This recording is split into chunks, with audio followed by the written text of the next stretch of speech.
Desculpe, vou começar por aqui. É mestre em tocoginecologia, doutor em cirurgia pela UFC, preceptor na residência de urologia da UFC e responsável pelo ambulatório de andrologia também da UFC. A palestra dele será a avaliação inicial no paciente com deformidade peniana. Alô? Bom dia a todos. Agradecer à comissão organizadora pelo convite, parabenizar o Eduardo e o Rafael. Sabe que é muito duro, muito trabalho para organizar um evento desse. Bom, para essa apresentação não tem nenhum conflito de interesse. Bom, a curvatura peniana, ela se apresenta de duas formas, né? Congênita ou adquirida. Nós vamos comentar aqui algo com relação à curvatura congênita do adulto, né? Sem anormalidades uretrais, e falar um pouco da doença de Peyronie, que é a doença adquirida mais comum. Essa apresentação é baseada basicamente nos guidelines da Associação Europeia de Urologia, em curvatura peniana. Foi feita uma revisão sistemática da literatura. Foram selecionados 48 artigos de curvatura peniana congênita, 1.200 artigos de doença de Peyronie, e foram selecionados os artigos com maior nível de evidência. Curvatura peniana congênita é uma doença rara, né? Sem nenhuma causa evidente. Estudos do pênis desses pacientes mostram um alargamento e fragmentação de fibras de colágeno, desaparecimento de estriações, material fibroso granulado e acúmulo de elastina. Para o diagnóstico de curvatura congênita, obviamente, é necessário apenas a história de exame clínico, né, o exame físico do paciente.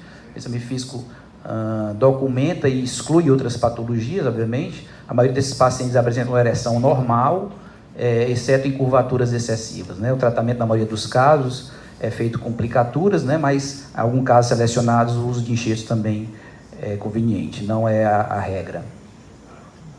A doença de Peyronie foi descrita em 1743 por um cirurgião francês de Montpellier, François Gigot de la Peyronie. Por definição, é uma doença do tecido conectivo da túnica albuginha do corpo cavernoso, caracterizado por fibrose excessiva, formação de placa, causando deformidade no estado ereto, incluindo curvaturas, encurtamentos, indentações e estreitamentos com um efeito em dobradiça. Bom, a doença de Peyronie leva a uma morbidade física e psíquica dos pacientes, né? Muitos deles evoluem, quase a metade evolui com dor peniana, com deformidade, podendo desenvolver também disfunção erétil. E há realmente uma dificuldade na relação sexual e uma redução da satisfação com impacto com relação à parceira. Historicamente, a doença de Peyronie era considerada uma doença rara, né? Mas a prevalência ela tem aumentado, né? A prevalência nos trabalhos chegou a 9%. Trabalhos mais recentes mostram que 1 em cada 10 homens são diagnosticados com doença de Peyronie, mostrando um aumento da sua prevalência, da sua frequência. É uma doença que acomete homens entre 46 e 60 anos, porém, 10% dos pacientes têm menos de 40 anos, se apresentam com menos de 40 anos. A etiologia é desconhecida, mas sabe-se que a injúria microvascular repetitiva ou trauma parece ser os fatores preditores, obviamente, em indivíduos geneticamente susceptíveis. Existem duas fases, né, bem definidas, a doença aguda e uma doença crônica, né? A doença aguda, o processo agudo, estudos em placas de Peyronie mostraram uma overexpression de fatores de crescimento, né? A doença, o processo inflamatório crônico, há um remodelamento do tecido conectivo e formação de placa que resulta em curvatura e dificuldade de penetração. A presença de calcificação é bem variável, né? Parece estar associado a um gene, um upregulation do fator osteoblástico específico, e a presença de calcificação ela está relacionada à severidade e estabilização da doença, né? Parece que os pacientes são menos responsivos ao tratamento clínico e são pacientes que mais comumente evoluem com cirurgia. O Dr. Hernani Rodin publicou esse estudo, foi um estudo, uma análise clínica, sexual e laboratorial de condições associadas à doença de Peyronie. Ele observou que esses fatores de risco todos estavam associados a uma prevalência maior da doença de Peyronie, né? São fatores de risco associados à disfunção erétil, à hiperplasia prostática benigna, a neoplasias. Então, é importante que se faça uma avaliação detalhada na anamnese dos fatores de risco associados a essa doença. A doença de Dupuytren é mais comum em doenças de Peyronie, né? Chega a 9% a 39% dos pacientes. É uma fascite da região palmar, que acomete principalmente o quarto e o quinto dedos, né? Apenas 4% dos pacientes com Dupuytren têm Peyronie, mas é uma associação.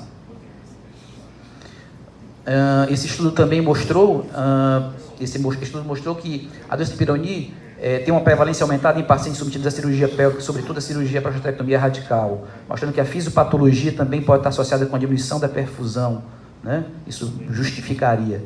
E nesse estudo, homens jovens e brancos, após cirurgia pélvica, tinham uma prevalência maior em doença de Peyronie. Em relação à evolução natural, a curvatura peniana ela piora em 30% a 50% dos pacientes, estabiliza 47% a 67% dos pacientes, e a melhora espontânea ocorre em apenas 3% a 13%. Né? A dor, ela melhora, ocorre em quase metade dos pacientes, mas a melhora ocorre durante os primeiros 12 meses. Com relação à avaliação propriamente dita, é importante se ater aos sintomas e suas durações, né? Porque isso com certeza vai implicar na decisão do tratamento, no timing da cirurgia, caso necessário. É importante investigar a dor durante a relação, investigar a presença de nódulos palpáveis, a localização dos nódulos, a presença de calcificação, verificar o grau de curvatura, o comprimento peniano, o grau de rigidez, circunferência peniana, e como tem associação com disfunção erétil, avaliação de disfunção erétil e avaliação psicológica, a gente sabe que tem um impacto muito grande também na parte psicológica. É importante se caracterizar bem a doença na fase, a estabilização da doença, né, os critérios de estabilização. Você deve observar uma estabilização quando o paciente não tem mais dor e quando há a parada de progressão na curvatura nos últimos 3 meses. Né? Isso aqui são indícios de que realmente a doença estabilizou. Por motivos óbvios, é importante saber disso, porque operar um paciente na fase aguda, obviamente o paciente, se você submeter o paciente a um procedimento invasivo, pode ocorrer recidiva.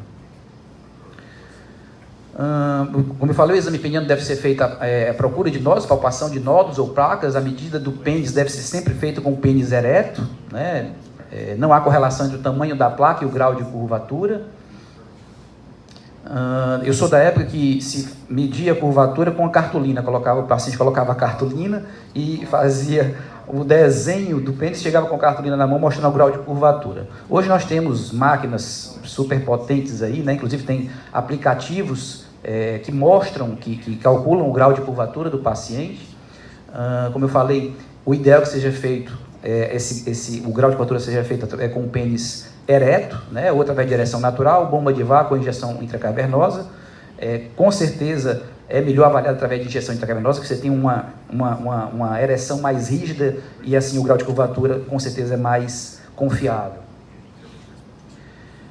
A gente sabe que os pacientes na fase aguda eles chegam a perder até 2 a 4 centímetros, né, do tamanho peniano. Então, é importante você calcular o tamanho do pênis. Algumas técnicas cirúrgicas reduzem o tamanho do pênis. Então, qual seria o tamanho do pênis? Essa da região dorsal, da região ventral? A forma mais correta de calcular o tamanho real é você somar essas duas medidas, né? Somar essas duas medidas e dividir por 2, você tem o tamanho real do pênis.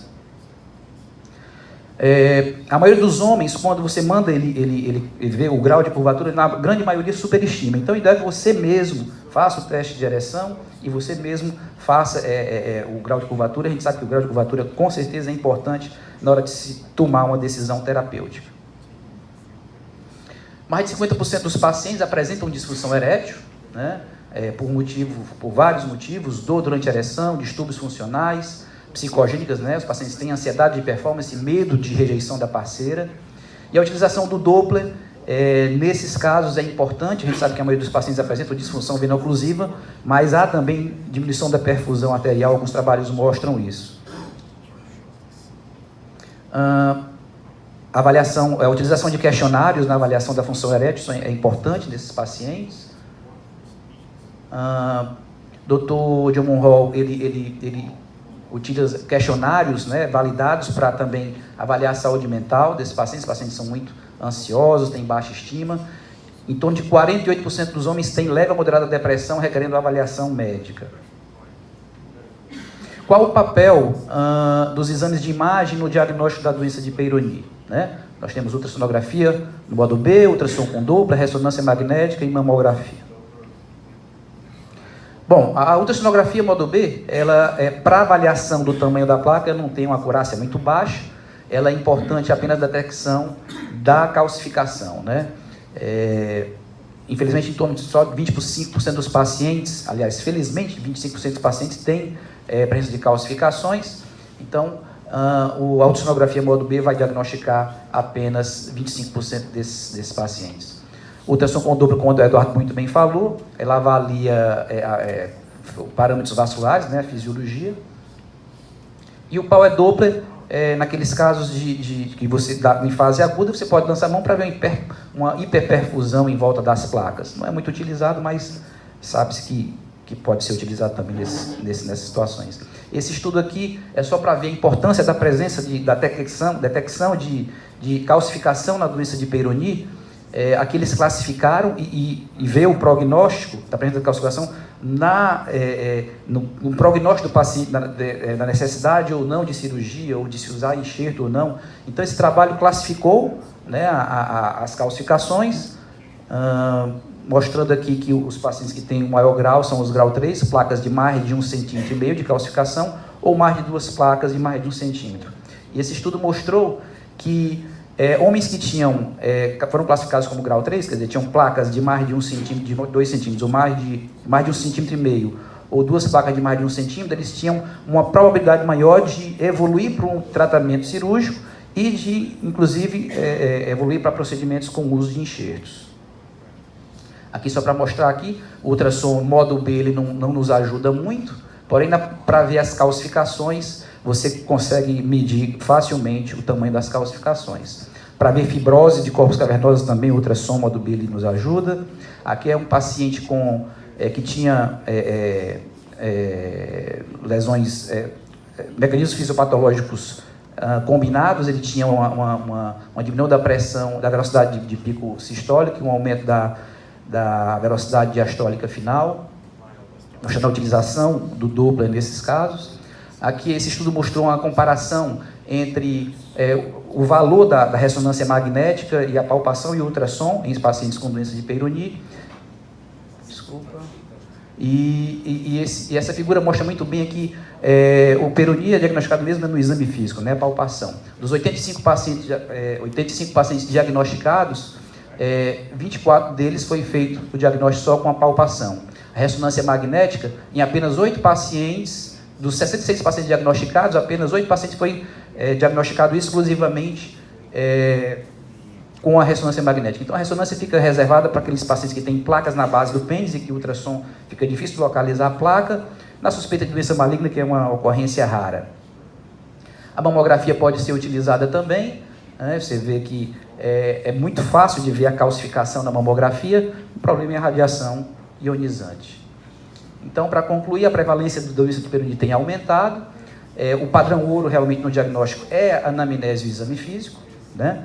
E se for lançar mão de algum exame de imagem, o ultrassom para detecção de calcificação é um exame de boa acurácia, é acessível, custo efetivo e não invasivo. Muito obrigado. Agradecer a excelente palestra, Dr. Léo Cássio, e convidar o Dr. Bruno Nascimento, urologista do Grupo de Medicina Sexual do Hospital das Clínicas da Faculdade de Medicina da USP, Fellowship em Medicina Sexual e Andrologia no Memorial Sloan Kettering Cancer Center. A palestra dele será o tratamento clínico